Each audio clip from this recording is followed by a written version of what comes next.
Hi everyone, welcome back to our YouTube channel. In this video, I'm going to share something about measures of central tendency. We know that it comes in statistics. Okay, let's quickly get into the topic. Actually, what is the measures of central tendency? One of the important objective of statistical analysis is to get a single value that describes the characteristic of the entire data. Such a value is called central value or an average. Actually, the word average is very commonly used in day-to-day conversation. For example, he is an average student. What does it mean? It means neither he is very good nor very bad. That means he is a moderate type of students. In this way, we use the word average in our day-to-day conversations. Okay, fine.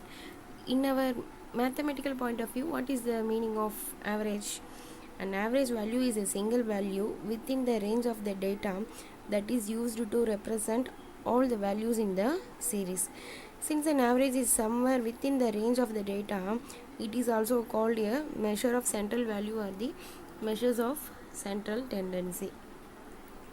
There are also various measures of central tendency. They are, first we divide this as mathematical average, average of location or position, commercial or business averages, and this mathematical average is further divided into arithmetic mean, geometric mean, harmonic mean and quadratic mean, and this position average is further divided into median and mode, and this commercial average is divided as moving average, progressive average and composite average. And in this video we are going to see what is arithmetic mean. Okay, so what is an arithmetic mean? The average of a given set of numbers or a set of data is called the arithmetic mean. It is also called as mean or average. So, and the arithmetic mean is denoted by the symbol x bar. Here I said a word data. Now what is the data? Data in the sense it is a collection of information. For example, population in our country or the number of families in a state. All those comes under data, and we divide this data into three types. One is individual or raw data, second one is discrete data, and third one is continuous data. What is an individual data? It is a statistical series in which all the observations are listed out and all the observations have only one frequency. That means it is the individual values, that means, and it has one frequency one, that means it has no repetitions. For example, the income of 10 families in a city, it is an example for individual observation. Here is also an example. Let's see, 1 2 3 4 5 6 7 8. It is also an individual series because it has a frequency 1. Okay, so it is an example for individual series. Okay, let's see how to solve this type of problem. For finding arithmetic mean, we have to find total of the observations and number of observations. That means if there are n observations, say x1 x2 etc xn, then we have to add up all those values. That means x1 plus x2 plus x3 etc plus xn divided by number of observations. Here there are n observations, therefore divided by n. In simply it is written as summation x divided by n. Summation means sigma, so we have to add up all the values. Okay, so let's see an example. Here I consider the numbers. Here how many numbers are there? 1 2 3 4 5 6 7 8 9 10. So here I put n equal to 10. Now we know the formula x bar equal to x1 plus x2 plus x3 etc xn divided by n. So we have to add all those values. That means 30 plus 70 plus 10 plus 75 plus 500 plus 8 plus 42 plus 250 plus 40 plus 36. So we get, if I add those values, we get 1061, and the number of values n is here 10. So 1061 divided by 10, so we get x bar equal to 106.1, which is the mean for this individual data. So in the similar way we can find the mean for any individual data. Okay, next, what is a discrete series or data? It is a statistical series in which all the observations are listed along with their frequency. So there is another column for frequency. So for what is the example for this discrete series? For example, if I consider max mark in a particular class, then we have to find out how many students got 30 marks out of 50 and how many students got 45 marks out of 50 in a class. So in that case, we have frequency. For example, if 15 students got 40 marks, in this case 15 is the frequency and 40 is our observed value. Okay, so in this case we divide our data as discrete series. Okay, now let's see how to solve this discrete data or series. Formula for calculating arithmetic mean in case of discrete series. So formula is x bar equal to summation fx divided by summation f. So it is similar to individual series, but here only difference is there summation x, here we have to find summation f into x. So we have to multiply every values with their corresponding frequency. So summation fx in the sense f into that frequency into that value plus second frequency into that corresponding value and third frequency into that corresponding value, like that it goes on. And summation f, so f in the sense frequency, that means number of persons or number of hits, number of count, it isn't count. So we have to add up all those values to get n or summation f. So x bar equal to f1 x1 plus f2 x2 plus f3 x3 etc. divided by f1 plus f2 plus f3 etc. So simply we written in a summation fx equal to summation f. So we see this with an example. So calculate the mean number of persons per house. They are given number of persons per house and the number of houses. So there are 2 persons in 10 house, there are 3 persons in 25 house, and there are 4 persons in 30 house, and 5 persons in 25 house, and 6 persons in 10 house. Now we have to find the mean number of persons per house.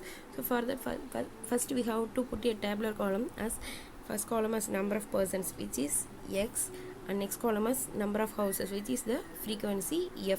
And we know the formula for arithmetic mean is f into x divided by f, right? So we have to find f into x. So what is f here? In the first case 10 and x is 2, so 10 into 2 20, and in the second case 25 and 3, so 25 into 3 75, and in the third case f is 30 and x is 4, so 30 into 4 120 and 25. Fourth case f is 25 and x is 5, so 25 into 5 125, and the last case f is 10 and x is 6, so 10 into 6 60. Okay, so we have find all the values for fx. Next we have to find summation fx, that means we have to add up all those values, 20 plus 75 plus 120 plus 125 plus 60. So what we get? 400. And also we need summation f, that means we have to find all those f values, 10 plus 25 plus 30 plus 25 plus 10, so we get 100. So we find both summation fx and summation f. So now we have to substitute those values in our formula. So our formula is x bar equal to summation fx divided by summation f.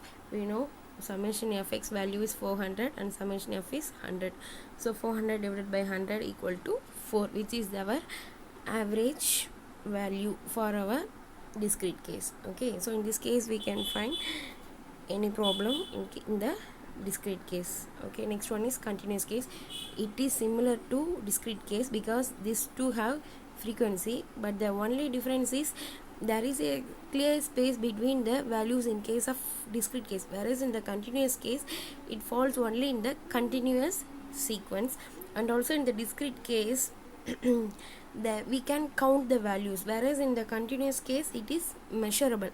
That means since it is in the class interval, it is measurable. So we have to find the length of that class interval. Includes continuous data includes any value within that range.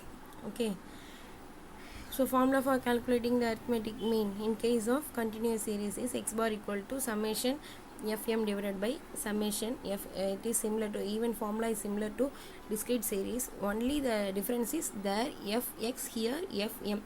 Here m is the mid value of each class interval. How to find that m? M equal to lower boundary plus upper boundary divided by 2. I repeat again, m equal to lower boundary plus upper boundary divided by 2. Okay, so for example, if I consider the class interval 20 to 30, then what we have, m equal to, and the lower boundary is 200 and 20, and the upper boundary is 30, so 20 plus 30 divided by 2, so 50 by 2, we get m as 25. So in this way we have to find all the m value. Okay, so next see the example. Calculate the arithmetic mean for the following data. They have given 5 students got marks from 20 to 30, and for 30 to 40 8 students got for 30 to 40, and 12 students got 40 to 50 marks, and 15 students got marks from 50 to 60, and 6 students from 60 to 70, and 4 students from 70 to 80. Now we have to find the arithmetic mean. Okay, again for this we have to put a tabular column. First one is marks, that means given value 20 to 30, those values, and in the second column we have to enter the number of students. Here number of students in the sense frequency, so f, we have to enter those f values, and then we have to find mid value m. How to find our mid value m? We have to add, for each class interval we have to add our lower boundary and upper boundary, and then we have to divide that value. So in the first case, lower boundary is 20 and the upper boundary is 30, so 20 plus 30 divided by 2, so 50 by 2, it is 25. And in the second case, lower boundary is 30 and the upper boundary is 40, so 30 plus 40 divided by 2, so 70 by 2, 35. So in the similar way we have to find all the mid value, and then after that what we have to find, we have to, our formula is x bar equal to summation fm divided by summation f.